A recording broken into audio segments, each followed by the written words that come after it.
പടിഞ്ഞാറൻ ഇന്ത്യയിൽ കാലവർഷം കനത്തതിനെ തുടർന്ന് ഗുജറാത്തിലെ വിവിധ ജില്ലകളിൽ കേന്ദ്ര കാലാവസ്ഥാ വകുപ്പ് റെഡ് അലർട്ട് പ്രഖ്യാപിച്ചു. അടുത്ത ദിവസങ്ങളിൽ ഗുജറാത്ത്, രാജസ്ഥാൻ എന്നീ സംസ്ഥാനങ്ങളിൽ അതിശക്തമായ മഴയ്ക്കും പ്രാദേശിക വെള്ളപ്പൊക്കത്തിനും സാധ്യതയുണ്ടെന്നാണ് മുന്നറിയിപ്പ്. ഗുജറാത്തിലെ പല ജില്ലകളിലും അതിതീവ്ര മഴയ്ക്ക് സാധ്യതയുള്ളതിനാൽ റെഡ് അലർട്ട് പ്രഖ്യാപിച്ചിട്ടുണ്ട്. താഴ്ന്ന പ്രദേശങ്ങളിൽ വെള്ളക്കെട്ടിനും പ്രളയത്തിനും സാധ്യതയുണ്ടെന്ന് മുന്നറിയിപ്പിൽ വ്യക്തമാക്കുന്നു. അതേസമയം ഗുജറാത്തിന്റെ പലയിടങ്ങളിലും പ്രളയസമാനമായ സാഹചര്യമാണുള്ളത്.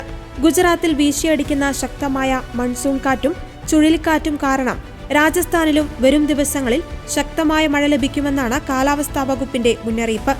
കനത്ത മഴ കാരണം കഴിഞ്ഞ കുറച്ചു ദിവസങ്ങളായി അനുഭവപ്പെട്ടിരുന്ന ഉഷ്ണക്കാറ്റിനും ഈർപ്പമുള്ള അന്തരീക്ഷത്തിനും ശമനമുണ്ടാകുമെങ്കിലും പ്രാദേശികമായി വെള്ളപ്പൊക്ക ഭീഷണി നിലനിൽക്കുന്നുണ്ട്.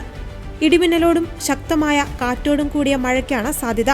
നദീതീരങ്ങളിൽ താമസിക്കുന്നവരും താഴ്ന്ന പ്രദേശങ്ങളിലുള്ളവരും ജാഗ്രത പാലിക്കണമെന്ന് അധികൃതർ നിർദ്ദേശിച്ചു.